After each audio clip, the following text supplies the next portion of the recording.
Welcome, Vinita, to the show, and thank you so much for being here. Thank you, Neil. It's a pleasure to be here. For the benefit of our viewers, could you please, share a little bit of a background about yourself and your work? Sure. So, I'm a writer, primarily a poet, and I've been writing for a very long time, for decades and decades now. And I feel as if I've always been writing because my mother tells me that I used to write when I was a very young girl. Mostly grown up in Kolkata. I've had my education in Kolkata and Kalimpong. And then I moved to many other cities in India, stayed all over India, but primarily in Bombay and then Delhi. And right now I live in Indore and I work freelance and I'm very fond of animals and traveling and birds. So those are the things that keep me busy and occupied. So, how did you eventually get into poetry? Was it something that naturally came to you as a young girl, or how did the interest develop, and how did you decide to write books? I think you've written six books, That's or right. six books. So, how did you end up writing those? What inspired that? What was the motivation? Yeah, it's interesting. I have a very strange relationship with words. I've always had this very close connect with spoken language.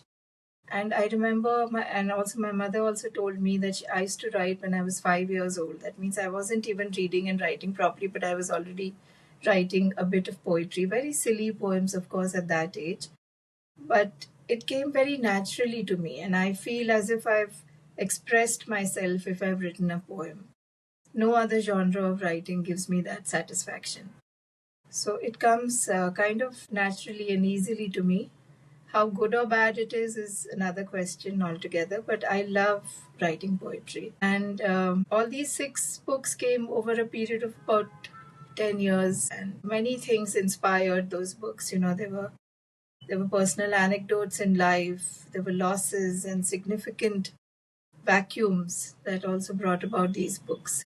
So, a writer's journey is always very dynamic and it unfolds and unspools slowly as and when things happen. Can you tell me a little bit more about your books? I think one of the books is named Twilight Language, and Yeah, it received yeah, recognition, and right. the name itself is Yeah, quite nice and mystical. yeah. So, what were you trying to reach for in the book, or what was the aim, if there was one, or more about that book? Yeah, thank you for asking me that because Twilight Language came straight after COVID. It was published in 2020 when we were just at the fag end of, dealing with COVID and all the isolation and the migration by the labor class, which was so painful to watch. So it was like a twilight period in humanity's life, where everything had halted and there was nothing to do except stay indoors, locked inside your house. And Twilight language is a very special symbolic kind of language which was used in the very ancient days, even pre-Sanskrit days, where everything that you wanted to express was used as a symbol. So I sort of connected those two things, and I thought that COVID was a symbol of this twilight of humanity.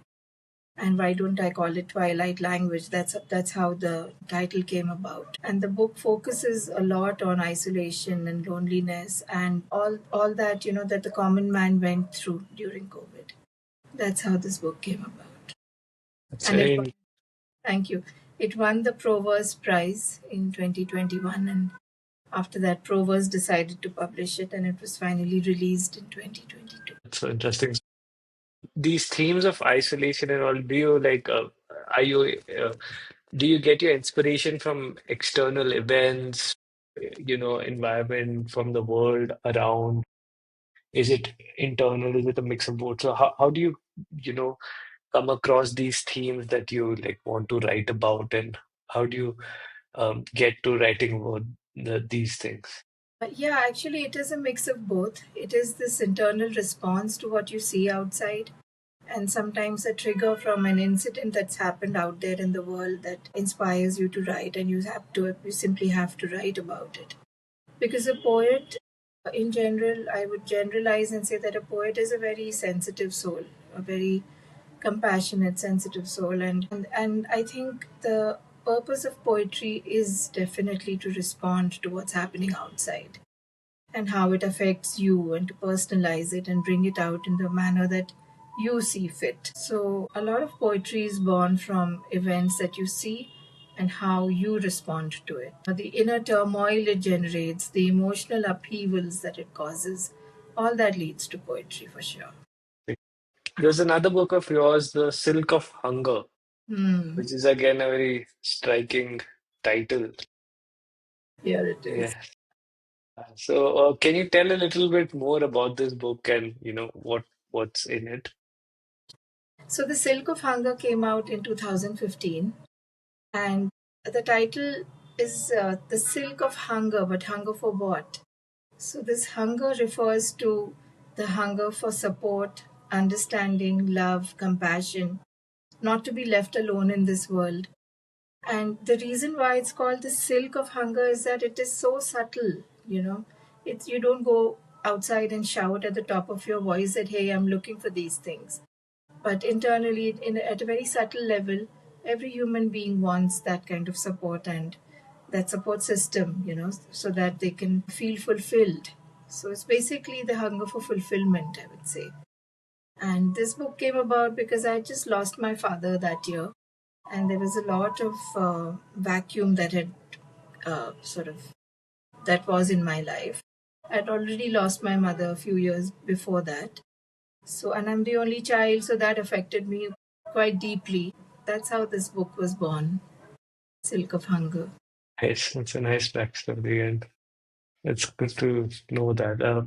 Do you think poetry helps with, and even writing for that matter, it helps with emotions, right? And if something perhaps that we can't speak can turn into words, and it can become this way of an alternative expression, so to speak.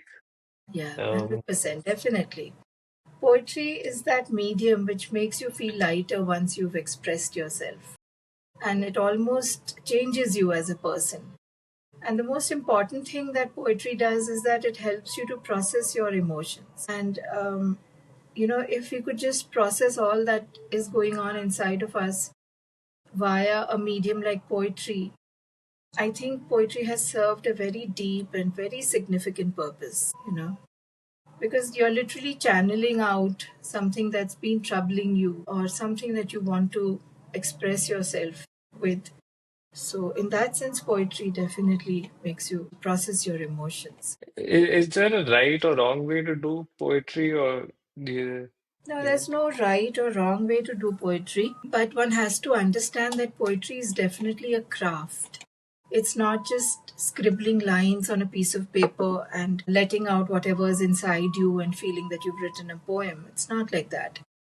So in that sense, I would say not everybody can write poetry unless you're very conscious of what you've produced and what kind of craft has gone into it. Whether you've edited it thoroughly, made it really nice, tight, and compact, removed all the extra words, and made it as concise and expressive and full of images as possible instead of making it too wordy, too verbose. So, poetry is a very fine craft, just like any other art form. Poetry is a beautiful, beautiful poetry is beautiful craft. Let's put it that way. Yeah, nice line. There's a third book of yours, or perhaps a recent one, Yeah. Eartha, I think, which talks about the environment and ecological themes. Yeah, yes. So, how come your focus has was shifted to the natural world, to the environment in this book? Yeah, it wasn't that sudden and it was not really a shift. I've always been writing about nature. And even if I'm talking about family and, other deep emotions, through expressed through images of nature and things like that. And before Eartha came out, I did two anthologies which were on the environment. But they were anthologies in the sense they had poems from many poets. Everybody who had contributed. Then I finally thought I must bring out a book of a collection of eco poems myself. And some of the poems in the book are rather old, but because they fit into that theme, I included it in Eartha. So, as you rightly said, Eartha is dedicated to the environment and ecology and nature, and it's dedicated to Mother Earth. It talks about, the external world and the life that the earth embodies. It talks about the interdependence of species. It talks about species extinction, which I feel really strongly about. And it's of course about trees and flowers and soil and the terrible damage that we are doing to these things that surround us, which should immediately be be arrested. The damage should be arrested. And it also focuses on the fact that we've now become a very human centric society. It's all about us humans. It's not important what is sacrificed in the course of human development, whether it's a tree or whether it's a whole land filled with insects, which is bulldozed and, they're all dead. So that insensitivity which has crept in, and then we've become so human centric. So it talks about that, and it's like a dedication, and it's like a call for awakening to all these issues. It's an important matter, climate change. Do you think this, like poetry or any other art form, when we write about it, does it help in bringing about change, through government policy or through public awareness? Does it lead to change, or like do people prefer something that's more catchy or interesting or engaging? I have very, very strong opinions on this. There's a very famous Irish poet, Seamus Heaney, who once said that poetry can't stop war tanks.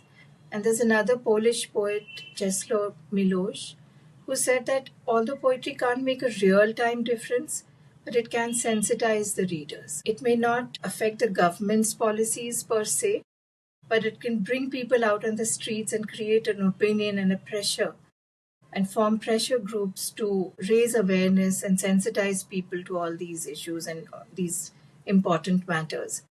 And I believe in the power of poetry. Like I said, I have a very intimate connection with words and language, and I feel that words can really, really bring about a change and make a difference.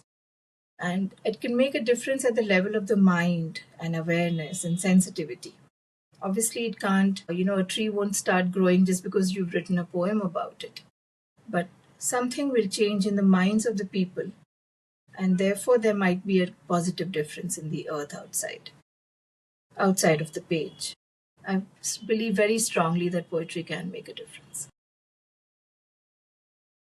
We've talked about three of your books and you've written more about them. So, if you're comfortable, do you mind reading perhaps some of your favorite lines from a Sure. poem or something from anything that you perhaps like or would like to share to the audience? Thank you. Sure, yes. I would love to read maybe three poems. Is that okay? Yes, please go for it. Okay.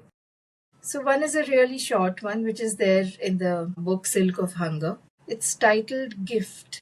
It is a gentle shape, this white moon my father gave me the night he passed away. It hangs under the window every night, a farewell gift, leaves the skies quietly at dawn, to slide into my throat all day. Some nights it returns, chipped, halved, sliced, imitating life, scarred like the face of pain, but always there, like a presence that's never left. The second poem I'd like to read is titled Of Joys. It's a slightly more recent one. I could say there was a flood, but there was only ever a thimble's worth, a sip, a moth wing's tremor of light. There was no ark, no vessel of oak, just a paper boat, folded and fleeting, dissolving at the first touch of dawn. Smiles, fragile as spider silk, laughs, tiny as pollen grains, happiness, fleeting as bubble froth. Yet, how it carried me. I held mirth like a dandelion seed, so slight, so easy to crush between fingers, still enough to plant the sky. It is now cradled by the unseen, a wisp in the fluorescent ether while I gather my fragments, and eyelids flutter, the brush of knuckles against cloth, the hollow of a collarbone cupping air. Gratitude is this, not the feast, but the crumbs, not the symphony, but the hum of a single string plucked and trembling. I could say there was a flood, but I am learning to love the damp, the small, the almost not there, the way dust loves the slant of light, the way a breath clings to the world before letting go. The third one is about childhood. It's also a recent poem, but I think it's a very relatable poem to most listeners. It's called Childhood. The world was a watercolor, bled and running. The hillsides under the weeping sky turned to wounds, and the earth gave up what it had sworn to keep. It was a time of glorious ruin. We were feral and barefoot, knee-deep in the liquored clay, our hands sifting the cool, dark paste for the glint of a forgotten story. We found the sunken hoard of silence, a circle of gold for a finger, a pinned star for a cloak, a small weighted god shining in the mud. Then came the shout, the old threat, borne on the wind, and we fled, not in fear, but in the perfect flight of starlings, a laughing scatter into the thicket. Crouched in that hollow, breathless, with the taste of wet stone and old wool, the whole wet world held its breath with us, and in that stillness, pressed against the ribs of the hill, I felt a joy so sharp and deep, it was the first and final prayer. Thank you.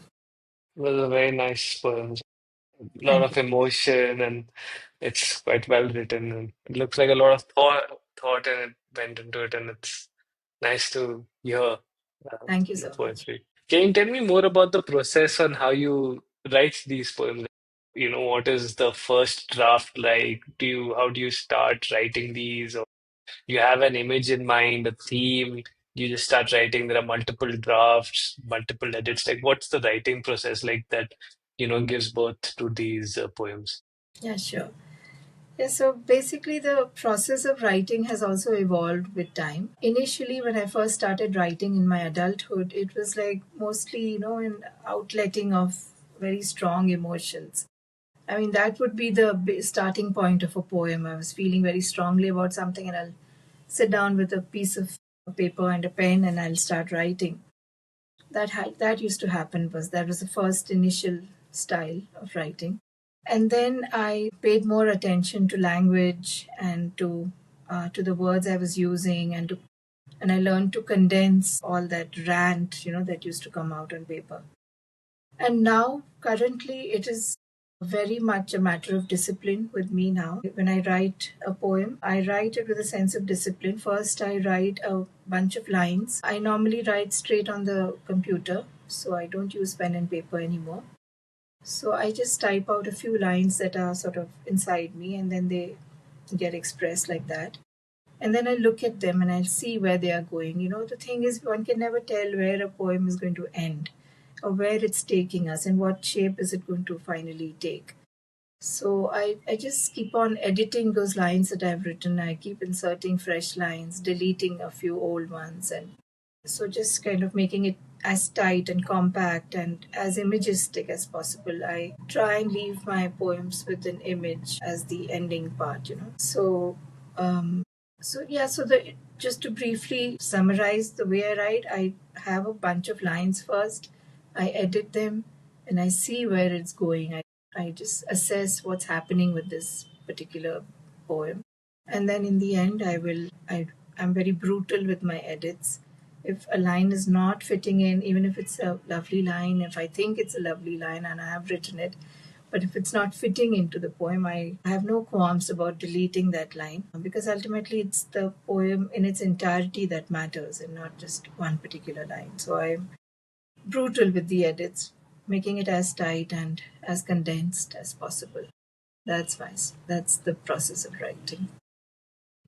And It's not about those, the expression of emotions that are inside you and you're just ranting away and making yourself lighter that way. No, it's more a matter of discipline.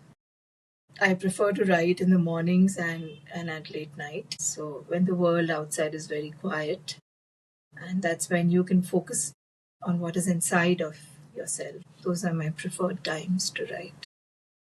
do you like write every day, or is it something you do on the weekends or whenever inspiration strikes out? Almost every day. Almost every day. It may not end up as a complete poem, but at least it'll be worked on day by day. And if I'm not writing on a particular day, then I'll pick up a poem and edit it. If I'm not writing, I'm editing it. That's simple as that. But I do keep in touch with my with poetry writing every. Other like I know we briefly touched about it, but like themes and inspirations and topics to write about, is this something you like focus on, or you just let inspiration come, or is it your imagination, on what to write about? Yeah, it's always a bit of a difficult thing to decide on what subject to write on. But I feel that so much is happening in the external world, especially with environment and all these problems, and also with now the space being raided for human inhabitation, and a whole lot of science pouring into cloning and all those things.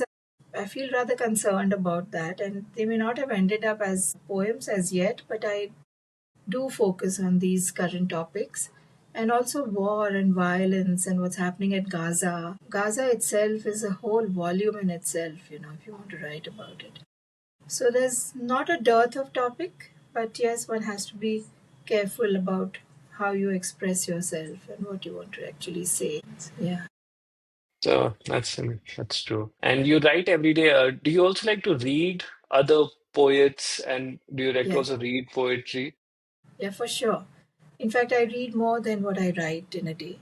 For sure. I mean, one has to read. If you want to be a good poet or a good writer, you must be a good reader.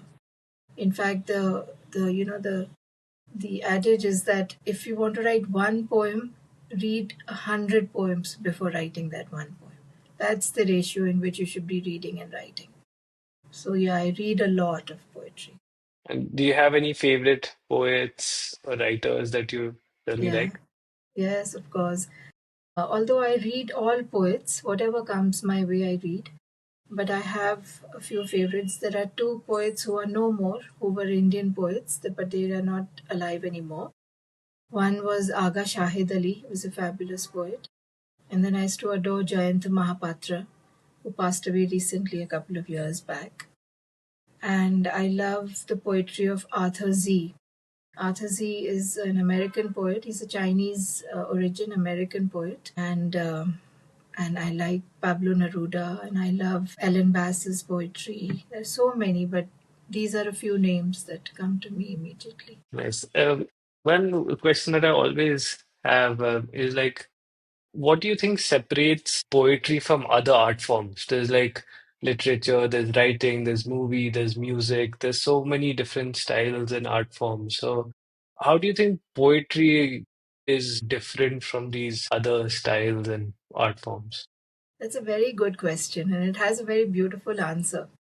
Because while other art forms have certain mediums as their tools, like music will have instruments, so many instruments. A sculptor will have his tools to create his, statues or whatever he's sculpting. A painter will have a bunch of colors and brushes and canvases and all of that. But poetry is the only tool that poetry has is words, and in that sense, it's almost like an intangible tool. Although there are, I mean, obviously you do use words, and you put them on paper, or you put them on your screen, and you type them out. But in that sense, poetry doesn't have anything else to support it except the words that the poet is going to use. There are no colors, no scalpels, or no, it doesn't have any other tangible tool that other art forms have. It's just words, and In that sense, words are almost as thin as air, but it's how you use them that can create so much meaning. So I think that's the greatest difference between poetry and the other art forms. It's Yeah, true. yeah. The words. You also edit and translate in addition to poetry with you. So, how do those other roles shape the way you approach your own writing? Has that changed the way you write, and has that influenced your poetry? Yes, it has very much so. Because when you edit other people's work, you become very up close and personal with what they're trying to say, the perspectives that they've adopted, the way that they look at the world, and how they approach all these emotions that are written about in poetry. So definitely it expands my horizons, and it makes me more aware of other ways to look at the same thing. And I feel it's a boon to be able to edit and edit so many other people's work and their poems. Because to have so many poems come to you in that sense definitely expands your horizons and makes your mind open to so many other things that you might not have thought of on your own. So it's a boon. It's a lovely gift. It's a lovely gift to look at so many poems. What do you think makes a poem travel across cultures? How does a poem have like a global appeal? Yeah, you did mention some authors who are probably international. So, like, how do you think poems gets a broader appeal so that others from other cultures also get to read and enjoy Yeah. it? Yeah, so there are two answers to this question. First is that, a poem resonates with everyone in the universe because emotions are common to all of us human beings. And if I write about pain or grief, somebody who's experienced that will resonate with the content of that poem. In that sense, a poem traverses boundaries. But the more direct answer to your question is that poetry travels through translations, which is why translations are so important in the world of poetry and literary world overall. Because when you translate what a tribal person living in the forests of Orissa might have written and make it accessible in all other languages, and especially English and the other major languages of the world, then that person's voice is amplified over so many countries and boundaries and borders and seas and whatever overseas. So translation is the way to keep poetry alive and relevant all over the world and in the universe.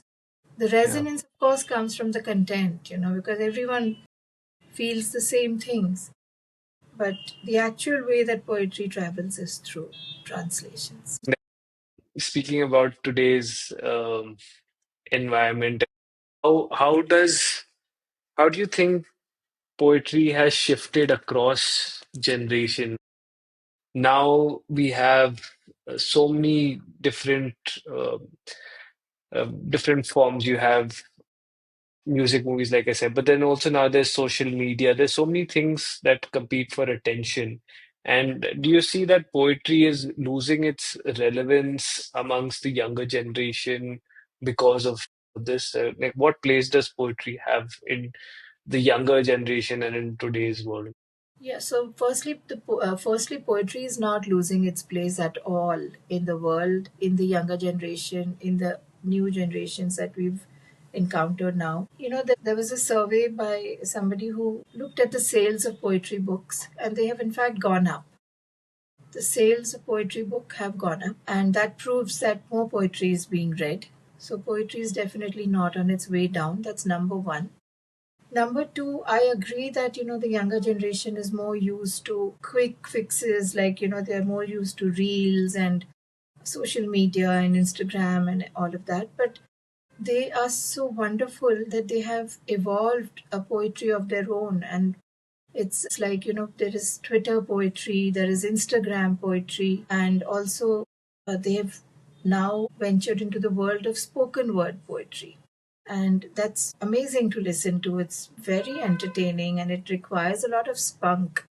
And the way they do it is just admirable. So I have a lot of affection and love for the younger generation who've worked with poetry to bring out new forms of poetry on their own.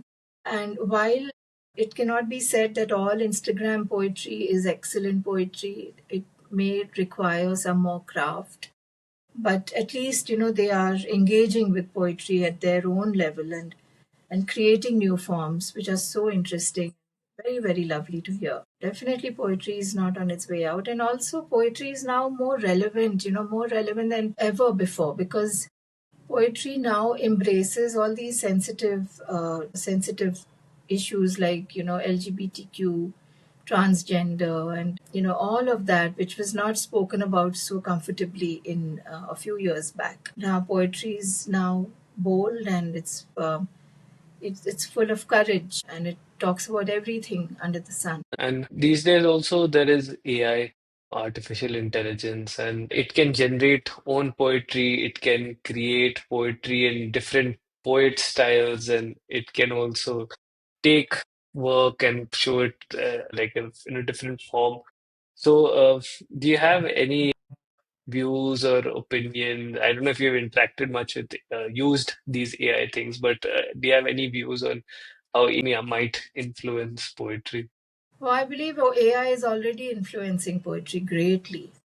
And I'm aware that AI can generate poetry on its own. But the thing is, that AI is here to stay. There's no way that, we can get rid of AI or it's even whether it's even desirable to get rid of AI. But having said that, like I said, poetry is a very deep exercise and it's born from very deep spaces in the human psyche. And I remember reading a call for submission where they mentioned that Mahmoud Darwish, who's a very fine Middle East poet, he had said that poetry changes a person. And because poetry changes a person, they wanted to read poems only written by human beings, not by machines. So one has to be very, very aware of these influences, stay clear of them. And I think it can be used to a poet's advantage in the sense that you can get something going. You can just kickstart a line or two, or look for themes, or have AI suggest certain themes to write on. And then you do your own work and get over your own blocks yourself and write your own poetry.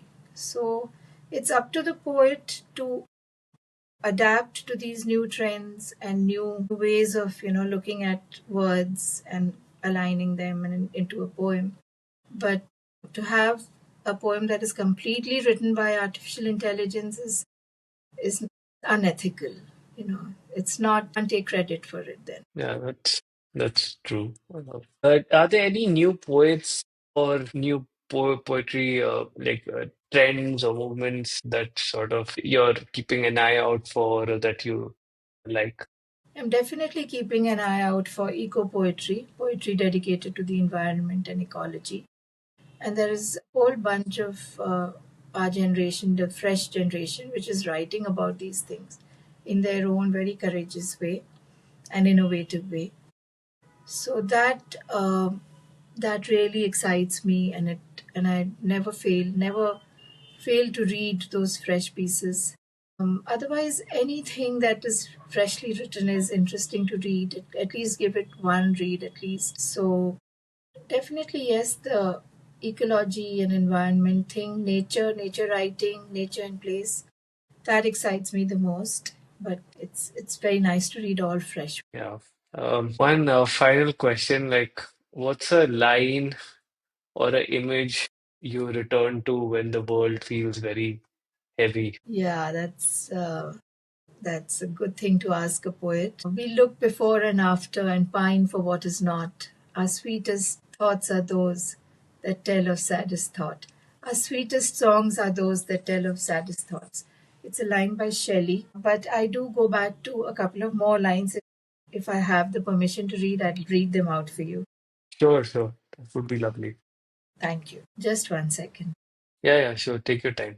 Thank you. Yeah, so this amazing line, amazing little poem by Tolkien, Lord of the Rings. He says, "All that is gold does not glitter. Not all those who wander are lost. The old that is strong does not wither. Deep roots are not reached by the frost. From the ashes a fire shall be woken, a light from the shadows shall spring. Renewed shall be blade that was broken, the crownless again shall be king." I just love these lines and I read them often, on any day. And then there's this epic, iconic four lines by William Blake: "To see a world in a grain of sand and a heaven in a wild flower. Hold infinity in the palm of your hand and eternity in an hour." Those are so inspiring. So these are some of the lines that Yeah. speak to me always. They're very hopeful and optimistic. Yeah. Yeah. Yeah. Good choices. Thank you. So on that very note, I want to thank you so much for coming and talking about your work, talking about how you write poetry and sharing so much. I learned a lot from this, so Thank you. thank you for coming on. It's been a pleasure. It's just wonderful to talk about poetry. Thank you for inviting me.